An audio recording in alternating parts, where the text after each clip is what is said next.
Hello students, तो आज के क्लास में हम लोग पढ़ने वाले हैं दूसरा चैप्टर केमिस्ट्री का एसिड्स बेसिस एंड सॉल्ट्स। तो चलिए देखते हैं चैप्टर में क्या क्या पढ़ना हम लोग का। तो सबसे पहला इसका टॉपिक है इंडिकेटर। तो इंडिकेटर्स क्या होते हैं? An indicator is a dye which changes its colour when an acid और base is added to it. यानी जब किसी एक ऐसा डाई है इंडिकेटर, जब इस डाई पे कोई एसिड या बेस ऐड किया जाता डाला जाता है, ये अपने कलर को बदल लेता है according to the chemicals added to it. अगर मान लो इस पे डाला गया कोई बेस तो उस अनुसार से अपना कलर बदलेगा, अगर कोई एसिड डाला गया तो उस अनुसार से अपना कलर बदलेगा। यानी एसिड्स और बेसिस में अलग अलग कलर देता है। इस तरह से हम लोग किसी भी सब्सटेंस को पहचान लेते हैं कोई एसिड है या फिर बेस है। अब सबसे ज्यादा common unit, most common indicators,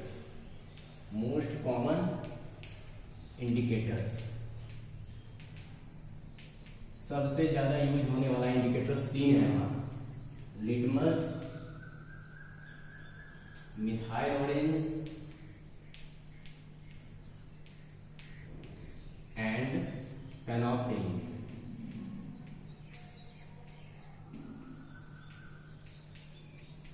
ये तीन तरह के हमारे इंडिकेटर्स जो है सबसे ज्यादा यूज किया जाता है किसी भी एसिड या बेस को जांचने के लिए।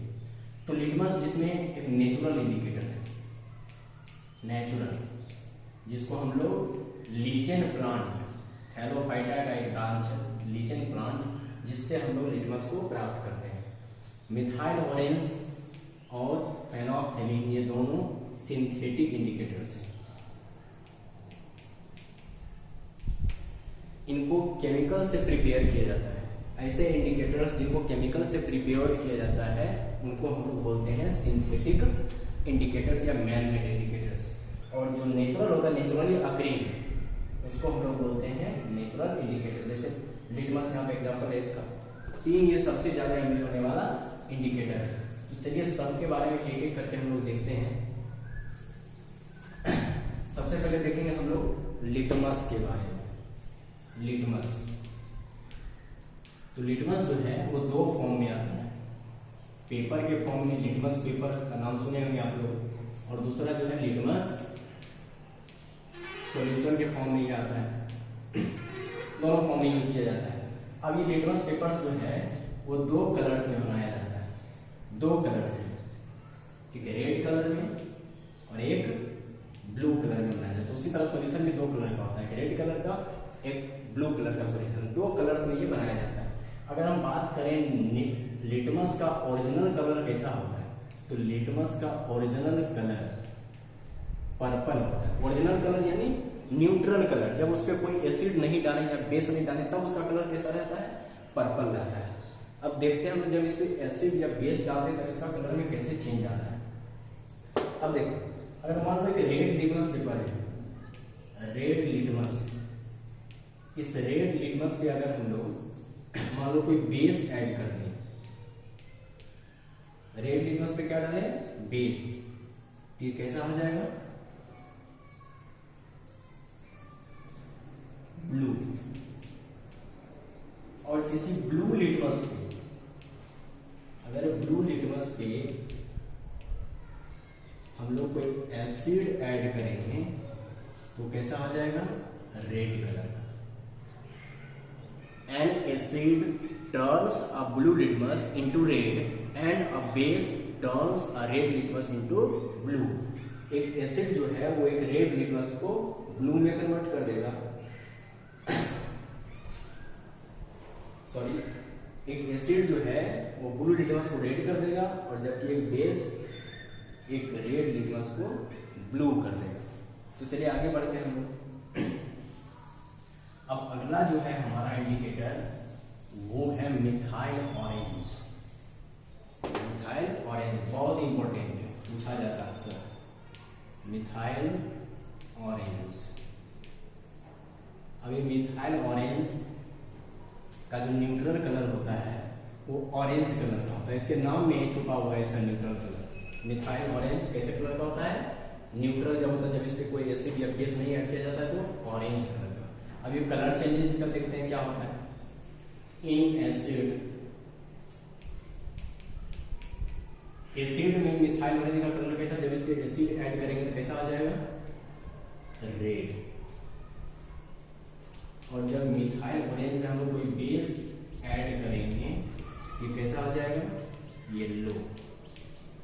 अब इस चीज को याद रखने के लिए एक बहुत ही अच्छा सेंटेंस है, इसको हम लोग कैसे याद रख सकते हैं कि मिथाइल ऑरेंज में जब कोई एसिड डालेंगे तो रेड हो जाएगा या फिर बेस डालेंगे तो येलो। इसको याद रखने के लिए बहुत ही आसान तरीका है, देखो My apple is red and banana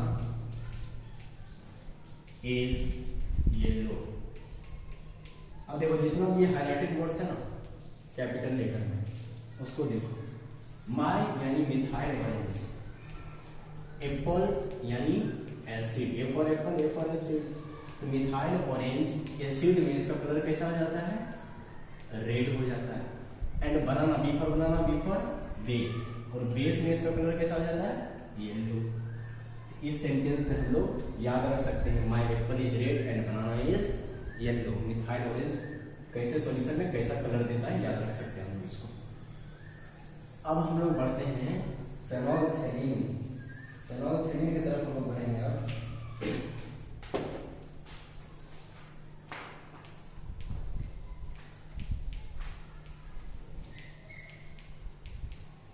phenolphthalein क्या होता है, in acid, colourless, in base, base में कैसा होता है, ये पिंक कलर हो जाता है। और इसका न्यूट्रल कलर कैसा होता है, कलरलेस। अब देखो फेनोल्फथालीन का न्यूट्रल कलर यानी जब उसमें ना एसिड ऐड करते हैं ना बेस ऐड करते हैं तो कैसा होता है वो, कलरलेस। लेकिन जब एसिड उसमें ऐड करते हैं फिर भी वो कैसा रहता है, कलरलेस ही रहता है। और जब बेस ऐड करते हैं तो उसका कलर कैसा हो जाता है, पिंक। इस तरह से हम लोग फेनोल्फथालीन की मदद से किसी भी केमिकल्स को जांच सकते हैं वो एसिडिक है या फिर बेसिक। अगर मान लो कोई केमिकल डाले फेनोल्फथालीन पे और वो कलरलेस का कलर बेस ही रह गया, इसका मतलब वो एसिड है। और लेकिन अगर उस फेनोल्फथालीन पे डाले कोई दूसरा केमिकल जो कि उसको पिंक कलर में बदल दिया तो इसका मतलब वो कौन है, बेस है। ये हो गया हमारा 3 मोस्ट कॉमन इंडिकेटर्स। अब हम लोग बढ़ते हैं कुछ ऐसे इंडिकेटर्स जो ज्यादा कॉमन तो नहीं है लेकिन उसके बारे में जानना थोड़ा जरूरी है। नेचुरल इंडिकेटर जैसे टर्मेरिक, हल्दी, इसका न्यूट्रल कलर कैसा होता है, येलो। हल्दी पीले कलर का होता है। जब न्यूट्रल यानी हल्दी पर जब ना तो एसिडिक सॉल्यूशन डालेंगे ना बेसिक सॉल्यूशन डालेंगे तब उसका कलर कैसा होगा, येलो। लेकिन देखते हैं कैसे इसका कलर बदलता है। In acid remains yellow, in base turns into red।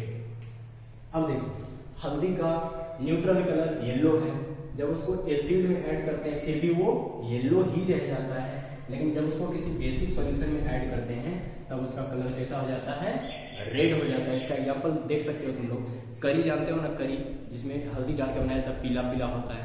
तो करी जब हमारे शर्ट्स पे मान लो गिर गया या पैंट पे गिर गया या एप्रिकॉन जो किचन में पहनती है मम्मी लोग उस पे गिर गया कपड़े पे तो पीला हो जाता है, पूरा दाग लग जाता है हल्दी का। जब उस हल्दी जो लगा है कपड़े पे उसको हम लोग साबुन से धोते हैं तो हल्दी जो पहले पीले कलर का था उसका कलर कैसा हो जाता है, रेड हो जाता है। ऐसा क्यों होता है, क्योंकि हल्दी जो है उसको जब हम लोग साबुन से धोते हैं ना तो साबुन में क्या होता है बाबू, बेस होता है। साबुन जो एक बेसिक सॉल्यूशन है, बेस होता है साबुन में। और वो साबुन जो है जब डालते हैं इसमें कि हल्दी बेस के साथ रिएक्ट करके उसका कलर को कैसा कर देता है, रेड कर देता है। लेकिन फिर से जब हम बार बार उसको कपड़े को पानी से धोते हैं तो धीरे धीरे वो फिर से कलर उसका कैसा हो जाता है, येलो। फिर से येलो कैसे हो जाता है, फिर से येलो इसलिए हो जाता है क्योंकि शर्ट पे जो हम लोग साबुन से धोए जो बेस उस पे था धीरे धीरे वो पानी के साथ वो सारा बेस वहां से क्या जाता है, हट जाता है, तो फिर से वो येलो हो जाता है। ये हो गया हमारा टर्मेरिक। और भी देखते हैं कुछ, रेड कैबेज, रेड कैबेज। अब लाल पत्ता गोभी जो होता है ये भी एक नेचुरल इंडिकेटर है, रेड कैबेज।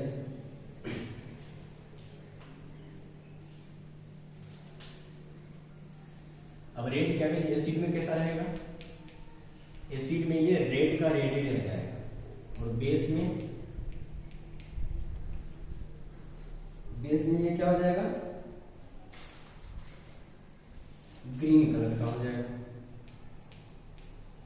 अब देखो रेड कैबेज एक्सट्रैक्ट, मान लो रेड कैबेज है उसका एक पेस्ट बना लिया हम लोग, पेस्ट पूरा एकदम उसको मिक्सी में डाल के पेस्ट बना दिए, और उसके बाद उस पर क्या किया, उस पेस्ट पे हम लोग एसिड डाले, तो क्या देखेंगे, क्या कलर में चेंज आया, कोई चेंज नहीं आया, रेड के रेड रह गया।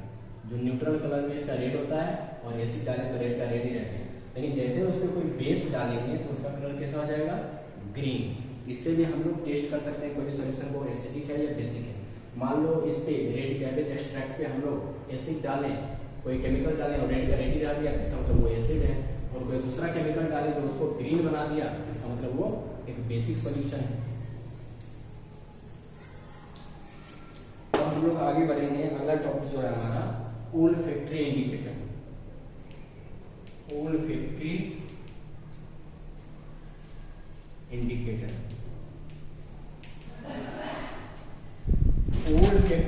ओल्फैक्टरी का मतलब क्या होता है, related to the sense of smell, ये हमारे स्मेल से जुड़ा हुआ ओल्फैक्टरी इंडिकेटर। ओल्फैक्टरी इंडिकेटर किस प्रिंसिपल पे काम करता है, ये इस प्रिंसिपल पे काम करता है कि जब भी इस इंडिकेटर पे कोई सब्सटेंस को डाला जाता है, कोई एसिड या बेस को डाला जाता है, तो ये अपने स्मेल को जो है लूज कर देता है, इसका स्मेल खत्म हो जाता है।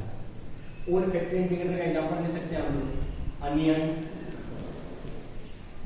दूसरा एग्जांपल वेनिला, और भी तीसरा एग्जांपल ले सकते हैं हम लोग क्लोव। ये सब जो है ओल्फैक्टरी इंडिकेटर्स के नाम है। अनियन, अब जानते हैं अनियन का एक अपना कैरेक्टरिस्टिक स्मेल होता है, सभी जानते हो। प्याज का तो अपना एक अलग ही गंध होता है, बदबू होता है प्याज का, खुशबू जो भी बोल लो प्याज।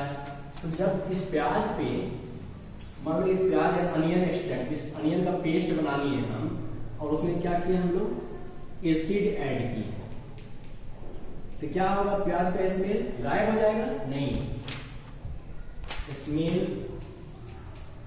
Remains same.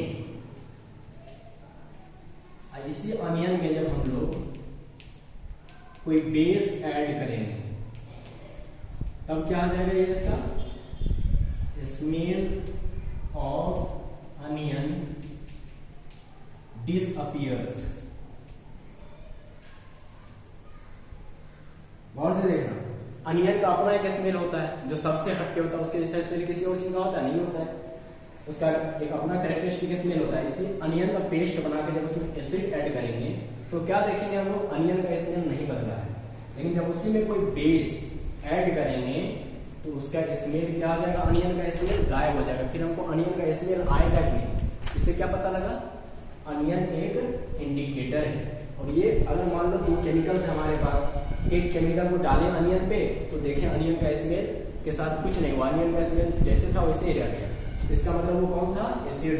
लेकिन उसी अनियन पेस्ट पे हम लोग कोई दूसरा केमिकल डालें जो कि उस अनियन के स्मेल को खत्म कर दिया, इसका मतलब वो कौन सा था केमिकल, बेस था वो। उसी तरह वेनिला के साथ भी होता है, वेनिला का भी अपना एक प्लीजेंट स्मेल होता है। वेनिला जो है इसका स्मेल होता है प्लीजेंट, अच्छा स्मेल होता है, इसका खुशबूदार होता है वेनिला। और इस वेनिला में जब हम लोग मान लो कोई एसिड ऐड करते हैं, देखो बहुत ही अच्छा ट्रिक है इसका याद रखिए, वेनिला में कोई एसिड ऐड करते हैं तो नो चेंज, और जब कोई बेस ऐड करते हैं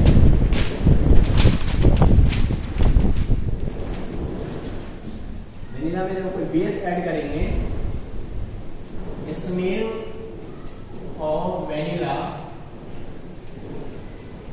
डिसअपियर्स। सेम तरह से जैसे हम लोग अनियन में देखें उसी तरह वेनिला में भी, वेनिला का भी एक अपना स्मेल है, इसमें जब एसिड ऐड करेंगे तो इसका स्मेल पहले जैसा ही रह जाएगा, कोई चेंज नहीं आएगा। लेकिन जब उसमें कोई बेस ऐड करेंगे तो उसका स्मेल जो है गायब हो जाएगा, वेनिला का स्मेल। इस तरह से हम लोग जांच सकते हैं कोई भी सब्सटेंस जो एसिडिक है या फिर बेसिक है। उसी तरह क्लोव लोंग होता है, ये नहीं पढ़ना है तुम लोग इस क्लास में। ये ओल्फैक्टरी इंडिकेटर हमारा खत्म हो गया। अब अगला टॉपिक है हमारा organic and inorganic acids. Organic and inorganic acids.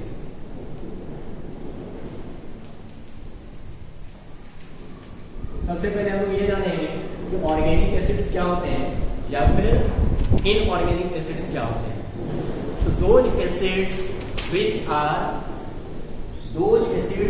are obtained from plants and animals are known as organic acids। ऐसे एसिड जो हमें प्लांट से या फिर एनिमल्स से मिलता है उनको हम लोग ऑर्गेनिक एसिड बोलते हैं। And those acids which are prepared from the minerals derived from the earth are known as inorganic acids। Jin acids को हम लोग मिनरल से प्रिपेयर करते हैं, अर्थ से जो मिनरल निकलता है उस मिनरल से हम लोग एसिड को बनाते हैं, ऐसे एसिड्स को हम लोग इनऑर्गेनिक एसिड्स या फिर मिनरल एसिड्स के नाम से जानते हैं। जनरली जो ऑर्गेनिक एसिड्स जो होते हैं वो वीक होते हैं और इनऑर्गेनिक एसिड्स यानी मिनरल एसिड्स स्ट्रॉन्ग होते हैं। अब यहाँ पर हम लोग कुछ ऑर्गेनिक एसिड का एग्जांपल लेंगे और कुछ इनऑर्गेनिक का। तो चलो ऑर्गेनिक एसिड्स का हम एग्जांपल लेते हैं। Acetic acid, citric acid,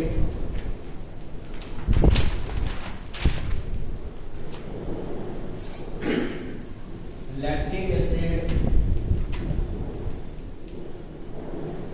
oxalic acid,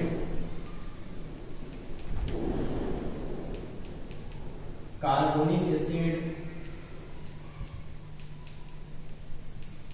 ये सारे हमारे ऑर्गेनिक एसिड्स हैं। और इनका सोर्स भी देख लो कहाँ कहाँ है। एसिटिक एसिड जो कि तुमको विनेगर में मिल जाएगा, सिरका जो होता है विनेगर चाउमीन वगैरह में डाला जाता है।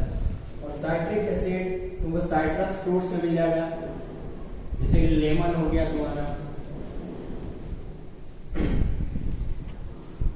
ऑरेंज हो गया तुम्हारा, जो भी मतलब खट्टे फल हो उनमें मिल जाएगा। लैक्टिक एसिड जो कि तुमको दही खाते हो ना उसमें भी लैक्टिक एसिड होता है। उसके बाद ऑक्सैलिक एसिड जो कि तुमको टमाटर में मिल जाएगा। और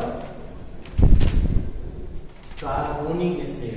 अब देखो ये सारे एसिड्स हमारे ऑर्गेनिक एसिड्स हैं और ये वीक होते हैं। जितने भी ऑर्गेनिक एसिड्स होते हैं सारे वीक होते हैं और इसमें कार्बोनिक एसिड नहीं आएगा।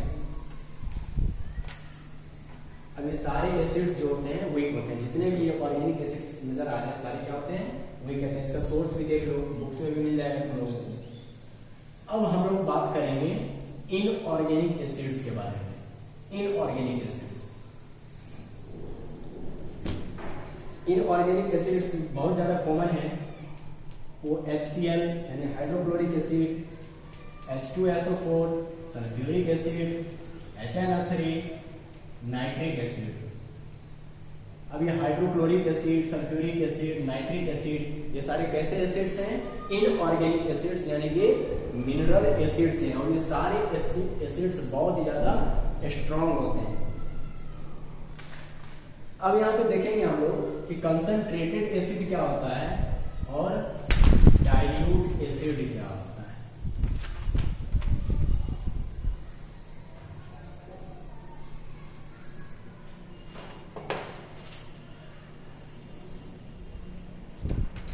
Concentrated acid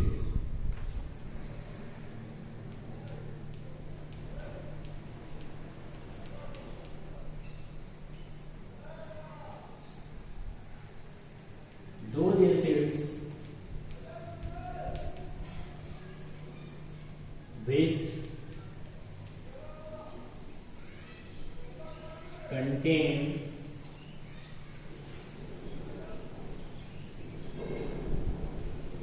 less amount of water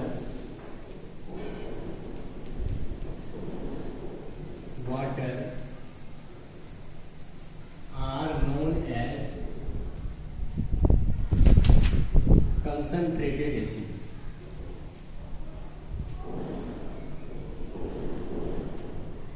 यानी ऐसे एसिड जिसमें वाटर का मात्रा बहुत कम होता है उनको हम लोग कंसंट्रेटेड एसिड्स कहते हैं। और डाइल्यूट एसिड क्या होता है?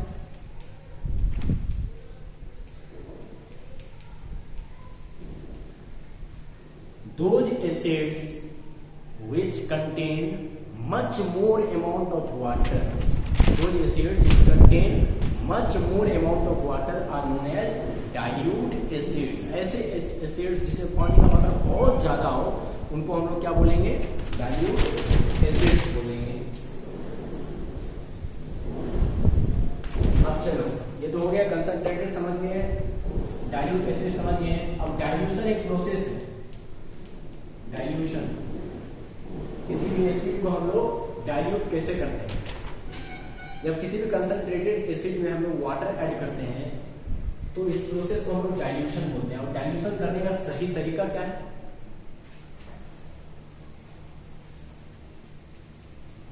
In the process of dilution, the process of dilution acid is added to water। अब किसी भी एसिड को डाइल्यूट करने का सही तरीका क्या है कि हम लोग वाटर में एसिड ऐड करें, एसिड में वाटर नहीं। अब ये क्यों एसिड में वाटर क्यों नहीं करेंगे? अब देखो, अब बहुत बार आता है एग्जाम्स में कि आपको एसिड को डाइल्यूट करना है और दो तरीका दे देता है। कौन सा तरीका सही है? एक क्या किया, पहले से इसमें वाटर था और उसमें एसिड ऐड किया, धीरे धीरे ग्रेजुअली करना है। और दूसरा में क्या किया, इसमें पहले से एसिड था और उसमें ऐड क्या किया? वाटर। अब देखो दोनों प्रोसेस में मिलेगा तो सेम चीज, ठीक है, लेकिन इस दोनों में अंतर है। अगर हम लोग वाटर में एसिड ऐड करते हैं ना, सबसे पहले इसके बारे में देखेंगे। एसिड में अगर वाटर ऐड करेंगे तो क्या होगा? अगर मान लो कोई कंसंट्रेटेड एसिड है उसमें हम लोग वाटर ऐड करेंगे, ये जो डाइल्यूशन का प्रोसेस है ना, ये बहुत ही एक्सोथर्मिक होता है, हीट प्रोड्यूसिंग होता है। जब हम लोग एसिड में वाटर ऐड करेंगे ना तो बहुत ही ज्यादा अमाउंट में हीट जनरेट होगा, इसमें हीट बन जाएगा और इस हीट के कारण जो है इसके कुछ वाटर जो है, वाटर के कुछ मॉलिक्यूल्स, कुछ वाटर जो है वो स्टीम में कन्वर्ट हो जाएगा। वाटर कन्वर्ट हो जाएगा स्टीम में, क्यों? क्योंकि बहुत ज्यादा हीट हो जाता है ना, उस हीट के कारण वाटर कुछ जो है वो स्टीम में कन्वर्ट हो जाएगा। और वो स्टीम के साथ साथ इस एसिड का कुछ स्प्लैश, छींटा हमारे फेस पर पड़ जाएगा, शरीर पे पड़ जाएगा। और सोचो एसिड का छींटा जब पड़ेगा शकल पे तो क्या होगा? पूरा बर्न हो जाएगा, जल जाएगा। इसलिए जब ये लोग डाइल्यूट करेंगे एसिड को तो एसिड को वाटर में ऐड करेंगे। एसिड में वाटर नहीं डालेंगे, वाटर में एसिड डालेंगे, वो भी धीरे धीरे।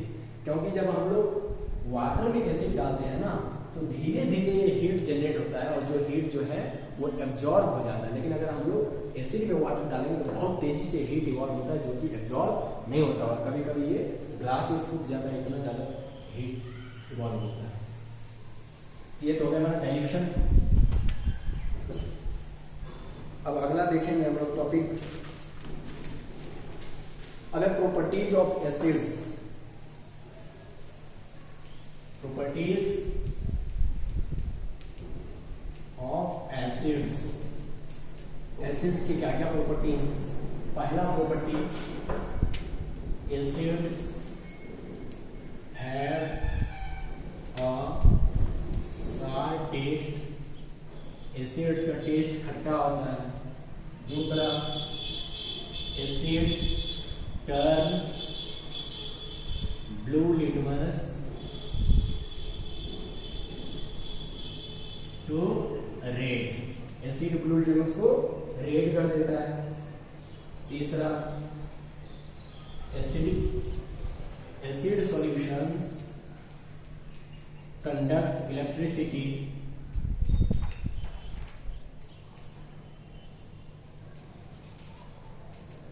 अब देखो इसको थोड़ा एक्सप्लेन करना है कि एसिड सॉल्यूशन इलेक्ट्रिसिटी को कंडक्ट करता है। कोई भी चीज इलेक्ट्रिसिटी को कब कंडक्ट करता है, मान लो कोई मेटल है तो मेटल इलेक्ट्रिसिटी को कंडक्ट क्यों करता है, क्योंकि उसमें फ्री इलेक्ट्रॉन्स होते हैं। उसी तरह एसिड सॉल्यूशन भी इलेक्ट्रिसिटी को कंडक्ट करता है, लेकिन इसमें इलेक्ट्रॉन्स तो होते नहीं है। तो एसिड सॉल्यूशन में क्या होते हैं, ions, free ions, free ions होते हैं एसिड सॉल्यूशन में। ड्राई एसिड कभी भी इलेक्ट्रिसिटी को कंडक्ट नहीं करेगा, क्योंकि ड्राई एसिड में आयंस फ्री नहीं होते हैं। जैसे मान लो तुम्हारा हाइड्रोक्लोरिक एसिड है, हाइड्रोक्लोरिक एसिड एक्वस फॉर्म में, इस वाटर में हम लोग हाइड्रोक्लोरिक एसिड ऐड किए, HCl को जब ऐड किए हम लोग, तो ये हाइड्रोजन आयंस और क्लोराइड आयंस में टूट जाते हैं। देख सकते हो इसमें जो सॉल्यूशन है एसिड्स का, उसमें आयंस प्रेजेंट होते हैं और यही आयंस जो है इलेक्ट्रिसिटी को कंडक्ट करता है। अब सवाल एक और भी है,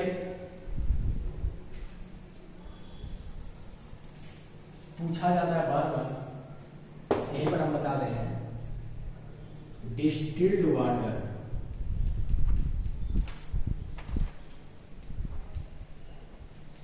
और रेन वाटर, ये बहुत बार पूछा गया है एग्जाम्स में कि डिस्टिल्ड वाटर इलेक्ट्रिसिटी को कंडक्ट क्यों नहीं करता है और रेन वाटर इलेक्ट्रिसिटी को कंडक्ट करता है, ऐसा क्यों? क्योंकि डिस्टिल्ड वाटर में किसी भी तरह का आयंस प्रेजेंट नहीं होता है, क्योंकि डिस्टिल्ड वाटर में ना तो किसी तरह का सॉल्ट होता है, ना किसी तरह का बेस होता है, ना किसी तरह का एसिड होता है। जब ना ही इसमें एसिड है, ना सॉल्ट है, ना बेस है, इसलिए डिस्टिल्ड वाटर में किसी तरह का फ्री आयंस भी प्रेजेंट नहीं होगा, इसलिए डिस्टिल्ड वाटर इलेक्ट्रिसिटी को कंडक्ट नहीं करता है। लेकिन रेन वाटर इलेक्ट्रिसिटी को कंडक्ट करता है। रेन वाटर इलेक्ट्रिसिटी को कंडक्ट इसलिए करता है क्योंकि रेन वाटर जब वर्षा का पानी नीचे आता है ना, तो कार्बन डाइऑक्साइड एसिडिक गैस के साथ रिएक्ट करके कार्बोनिक एसिड बना देता है। क्या बना देता है? Carbonic acid. और वो रेन वाटर में कार्बोनिक एसिड के प्रेजेंट होने के कारण रेन वाटर इलेक्ट्रिसिटी को क्या करता है? कंडक्ट करता है। ये हो गया हमारा 3 प्रॉपर्टी। अब चौथे प्रॉपर्टी की तरफ हम लोग देखते हैं कि चौथा प्रॉपर्टी क्या है इसका। तो चौथा है कि when acid reacts with metals, यानी एसिड जब किसी मेटल के साथ रिएक्ट करेगा तो किसका फॉर्मेशन होगा? सॉल्ट का और प्लस हाइड्रोजन गैस का formation. When an acid reacts with a metal, salt and hydrogen gas are form. इसलिए कोई एग्जांपल देख लेते हैं हम लोग। Zn zinc plus H2SO4 gives ZnSO4 plus H2। हमेशा याद रखिए यदि इसके साथ कर रहा है ये एक्वस फॉर्म में होगा और जो हमारा ये सॉल्ट बनेगा वो भी एक्वस फॉर्म में होगा। ये तो तुम्हारा सॉलिड फॉर्म में जिंक है और ये हाइड्रोजन गैसियस फॉर्म है। तो देखो जिंक जो कि एक मेटल है और सल्फ्यूरिक H2SO4 सल्फ्यूरिक एसिड जो कि एक एसिड है। तो ये मेटल जब एसिड के साथ रिएक्ट किया तो किसका फॉर्मेशन हुआ? जिंक सल्फेट जो कि एक सॉल्ट है और साथ ही साथ हाइड्रोजन गैस का। यानी ये कहता है कि जब किसी कोई मेटल किसी एसिड के साथ रिएक्ट करता है तो सॉल्ट और हाइड्रोजन गैस का फॉर्मेशन होता है। अब अगला देखेंगे हम लोग क्या प्रॉपर्टी है, तो फटाक से देखते हैं हम लोग इसका पांचवा प्रॉपर्टी क्या है। अब देखो इससे पहले हम लोग एक चीज और जान लेते हैं। बहुत बार एग्जाम्स में आता है कि मान लो कॉपर का कोई वेसल है या फिर किसी भी आयरन का वेसल या किसी भी मेटल का कोई वेसल बर्तन है, तो उसमें हमें दही वगैरह या फिर कोई एसिड वगैरह कोई भी चीज जो एसिडिक है उसको क्यों नहीं रखते हैं? मान लो जैसे बोले दही को रखना है कॉपर के बर्तन में, क्या रखेंगे? हम रखना चाहेंगे? बिल्कुल नहीं रखना चाहेंगे। क्योंकि अगर मान लो किसी भी मेटालिक कंटेनर में, किसी भी मेटालिक वेसल में अगर हम लोग कोई एसिडिक सब्सटेंस रखते हैं तो एसिड उस मेटल के साथ रिएक्ट करके मेटल का एक पॉइजनस कंपाउंड बना देता है जो कि हमारे हेल्थ के लिए बहुत ही खराब हो सकता है, फूड पॉइजनिंग हो सकता है। इसलिए कभी भी जो खट्टा फल है हमारा, जो हमारा साइट्रस या फिर मान लो सोअर फूड स्टफ है, दही वगैरह, इसको हमको कभी भी मेटालिक बर्तन में नहीं रखना चाहिए। अब चलो देखते हैं हम पांचवा प्रॉपर्टी इसका। ये क्या है? छठा प्रॉपर्टी, सॉरी, ये क्या है हमारा कि जब कोई एसिड मेटल कार्बोनेट के साथ रिएक्ट करता है, मेटल कार्बोनेट, जब कोई एसिड मेटल कार्बोनेट के साथ रिएक्ट करेगा तो किसका फॉर्मेशन होगा?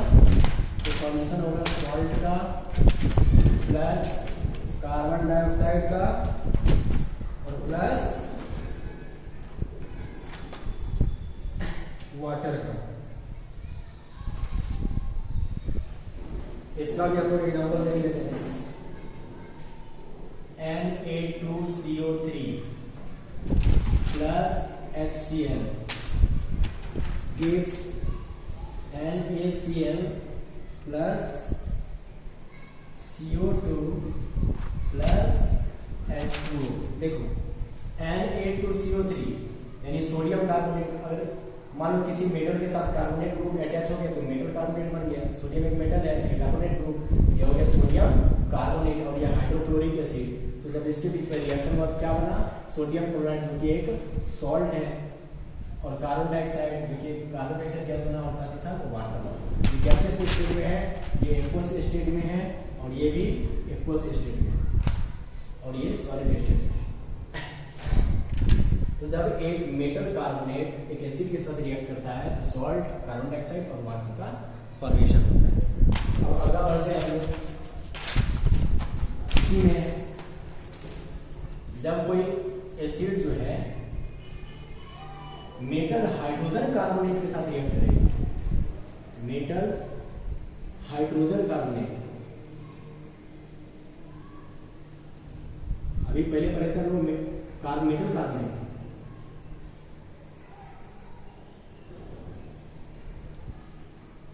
लेकिन अब है मेटल हाइड्रोजन कार्बोनेट।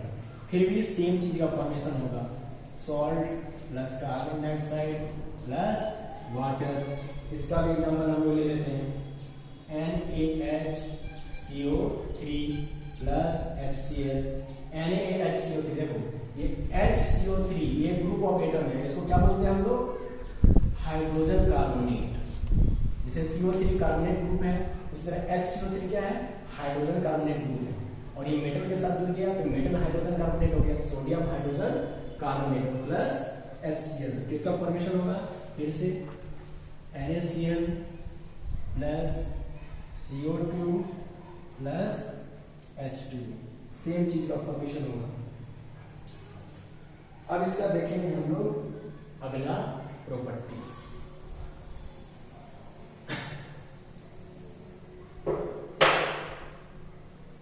जब कोई एसिड किसी बेस के साथ या फिर अल्कली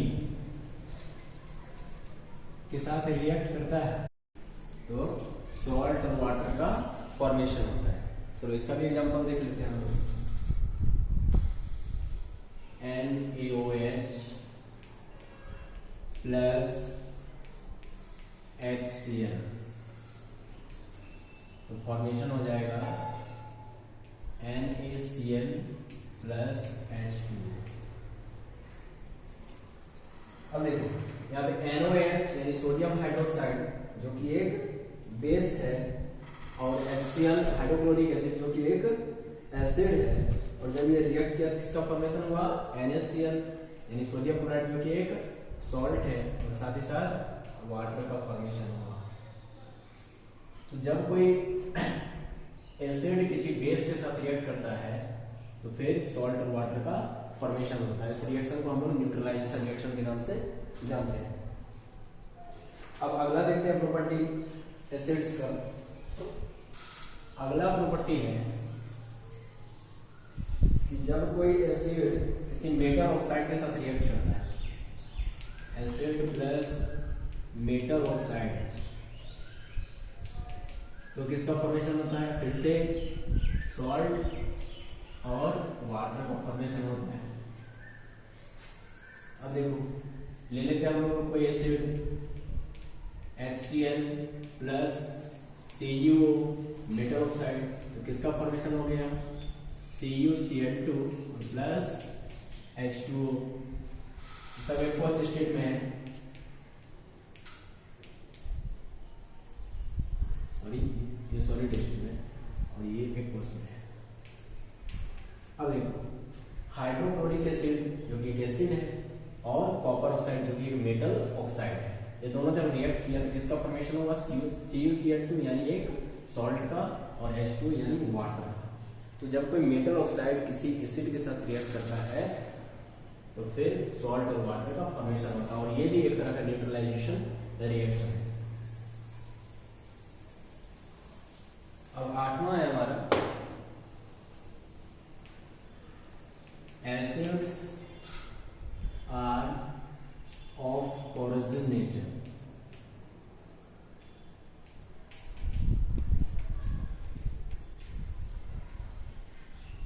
एसिड्स का जो नेचर होता है वो कोरोसिव होता है। कहने का मतलब मान लो एसिड्स हमारे कपड़े पे गिर जाते हैं तो कपड़ा जल जाता है, या फिर शरीर पे पड़ गया तो त्वचा जल जाता है हमारा, या फिर किसी मेटल के कंटेनर में रखते हैं तो धीरे धीरे उस मेटल को वो खा जाता है, कोरोड कर देता है मेटल्स को। सपोज मान लो आयरन का कोई कंटेनर है, या फिर स्टील का, या एल्यूमिनियम का, कॉपर का है, तो उसमें अगर हम लोग एसिड रखेंगे तो धीरे धीरे उस पूरी कॉपर के बर्तन के या फिर एल्यूमिनियम के बर्तन को धीरे धीरे वो खा जाएगा। इसलिए एसिड जो होते हैं काफी कोरोसिव नेचर के होते हैं, खास करके स्ट्रॉन्ग एसिड जैसे sulphuric acid, nitric acid, hydrochloric acids, जितने भी इनऑर्गेनिक एसिड्स हैं काफी कोरोसिव नेचर के होते हैं। इसमें ज्यादा और कुछ खास नहीं पढ़ना है। अब देखो इसमें सवाल इससे रिलेटेड थोड़ा पूछा जाता है कि जो साइट्रस फ्रूट्स के जो जूस होते हैं, जैसे मान लो लेमन का जूस या फिर ऑरेंज का जूस, इन सारे जूसेस को हम लोग मेटल के कंटेनर में क्यों नहीं रखते हैं? जैसे कॉपर के बर्तन में क्यों नहीं रख देते हैं, एल्यूमिनियम के बने हुए बर्तन में क्यों नहीं रख देते हैं, या फिर लोहे के बने हुए बर्तन, किसी भी मेटल के बने हुए बर्तन में हम लोग क्यों नहीं रखते हैं? या फिर दही है हमारा, वो भी एसिडिक होता है, तो दही हमारा एसिडिक होता है, उसको हम लोग दही को बोले कॉपर के बर्तन में रखना सही है? तो बिल्कुल सही नहीं है। किसी भी साइट्रस फ्रूट के जूस को या दही वगैरह को, कोई भी एसिडिक जो भी हमारा कंपाउंड है, उसको हम लोग कभी भी मेटल के बर्तन में, वेसल में नहीं रखते हैं। क्यों नहीं रखते हैं?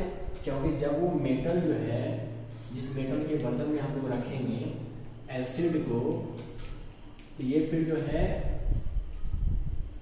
मेटल का एक कंपाउंड बना देगा, कंपाउंड ऑफ मेटल, और ये कंपाउंड जो बनेगा मेटल का काफी पॉइजनस होगा। तो जब किसी भी मेटल के बने हुए बर्तन में हम लोग एसिडिक कोई भी सब्सटेंस को रखेंगे तो मेटल के साथ रिएक्ट करके एक पॉइजनस कंपाउंड बना देगा, और वो कंपाउंड हमारे हेल्थ के लिए काफी खराब होता है। मान लो दही को रखेंगे कॉपर में, तो मिल्क के साथ उसको बना दिया, मेटल का कोई कंपाउंड बना दिया, फिर उसी दही को खाया, वो कंपाउंड उसमें मिक्सड है, हमारे हेल्थ को खराब कर दिया, फूड पॉइजनिंग हो गया। इसलिए हमें किसी भी साइट्रस फ्रूट्स के जूस वगैरह या कोई भी खट्टा भोजन जो है, फूड स्टफ्स, उसको हमें मेटल के कंटेनर में नहीं रखना चाहिए। ग्लास के कंटेनर में रखो या सेरेमिक के कंटेनर में रखो। सेरेमिक कहने का मतलब मिट्टी से जुड़ा हुआ, मिट्टी से बना हुआ कोई बर्तन है, या ग्लास से बना हुआ कोई बर्तन है, शीशे से, उसमें रखो, उससे कोई प्रॉब्लम नहीं है। अब यहाँ पर common to all acids, what is common? What is common to all acids? अब ऐसा क्या चीज है जो सारे एसिड्स में होते हैं, सारे एसिड्स में? तो all the acids gives hydrogen ions when added to water. जितने भी एसिड्स हैं, चाहे वो स्ट्रॉन्ग एसिड हो, वीक एसिड हो, इनऑर्गेनिक, ऑर्गेनिक, किसी भी तरह के एसिड हो, वो जब उनको हम वाटर में ऐड करेंगे तो हमें क्या मिलेगा? H+ ion. जैसे मान लो HCl, hydrochloric acid, aqueous form में कहने का मतलब इसमें वाटर ऐड किया गया है, तो ये इसमें जैसे ही वाटर ऐड किया जाएगा ये हाइड्रोक्लोरिक एसिड हाइड्रोजन आयन और साथ ही साथ क्लोराइड आयन में टूट जाएगा।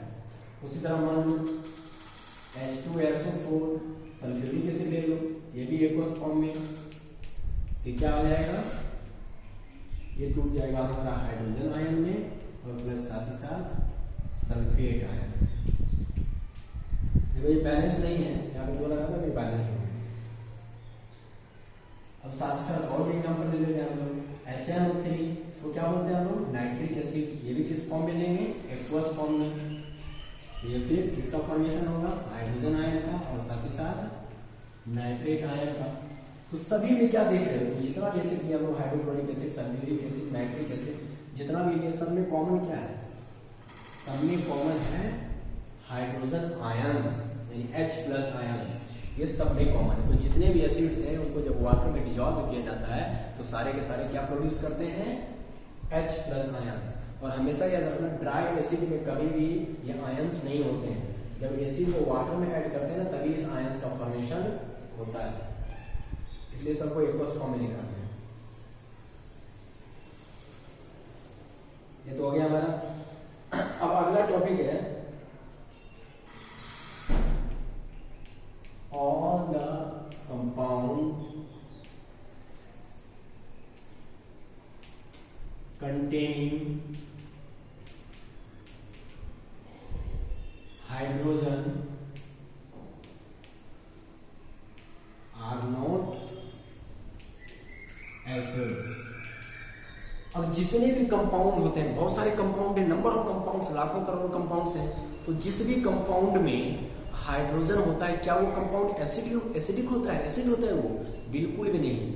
अब ये बात तो सही है कि जितने भी एसिड्स होते हैं वो सब हमें हाइड्रोजन आयंस देते हैं, लेकिन सारा कंपाउंड जिसमें हाइड्रोजन है वो जरूरी नहीं है वो एसिड हो। देखो एग्जांपल देखते हैं हम। इस एग्जांपल को समझने के लिए, इस चीज को समझने के लिए कि सारे हाइड्रोजन वाले कंपाउंड्स एसिड नहीं होते हैं, ये समझने के लिए हम लोग एक्सपेरिमेंट करें, एक्टिविटी करें। देखो एक्टिविटी करते हैं हम लोग। एक ले लेंगे हम लोग कंटेनर, और इस कंटेनर में एक कॉर्क लगा देंगे, फिट कर देंगे, ठीक है। और इस कॉर्क से हम लोग एक एनोड और एक कैथोड आयरन का लगा देंगे। आयरन नेल के फॉर्म में, कांटे के फॉर्म में तुम ले सकते हो। और इसको क्या करेंगे हम लोग, एक बैटरी से कनेक्ट कर देंगे।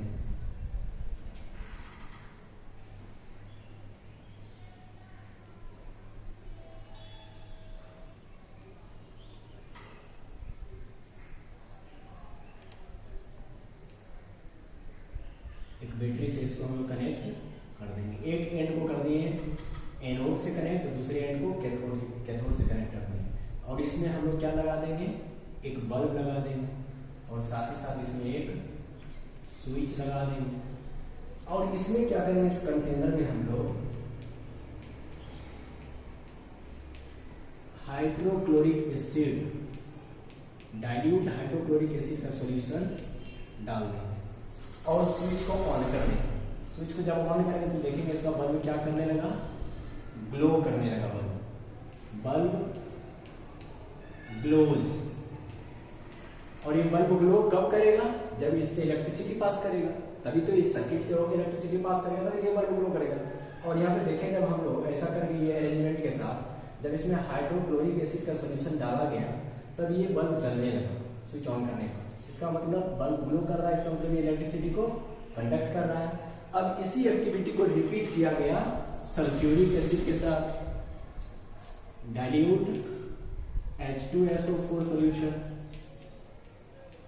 इसमें भी बल्ब ग्लो करेगा, इसका मतलब ये भी इलेक्ट्रिसिटी को कंडक्ट कर रहा है। अब फिर इसी को हम लोग रिपीट करते हैं नाइट्रिक एसिड के साथ HNO3, इसके साथ भी हम लोग देखते हैं ये बल्ब ग्लो कर रहा है, इसका मतलब ये भी इलेक्ट्रिसिटी को कंडक्ट कर रहा है। अब हम लोग रिपीट करते हैं इसको ग्लूकोज के साथ C6H12O6। हमें फॉर्मूला इसमें लिख रहे हैं ताकि समझ में आए कि इसमें भी हाइड्रोजन है। अब ग्लूकोज का सॉल्यूशन हम लोग ले लिए, देखो इसमें भी हाइड्रोजन है, ग्लूकोज में भी हाइड्रोजन प्रेजेंट है।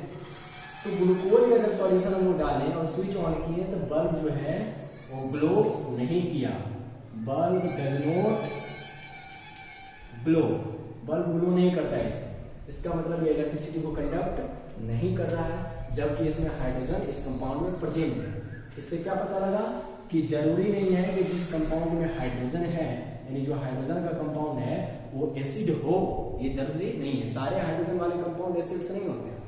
अब दूसरा एग्जांपल लेते हैं हम लोग C2H5OH। ये कौन है, इसका नाम है इथेनॉल। इथेनॉल, और ये क्या है, एक एल्कोहल है। ये क्या है, एक एल्कोहल है। अब हम लोग ग्लूकोज की जगह पे ग्लूकोज ने तो नहीं ग्लो किया, ग्लूकोज कंडक्ट नहीं कर रहा था। अब डालेंगे हम लोग इथेनॉल, फिर भी देखेंगे बल्ब ग्लो नहीं करता, जबकि इसमें भी हाइड्रोजन प्रेजेंट है। लेकिन ये इथेनॉल यानी एल्कोहल इलेक्ट्रिसिटी को कंडक्ट नहीं किया।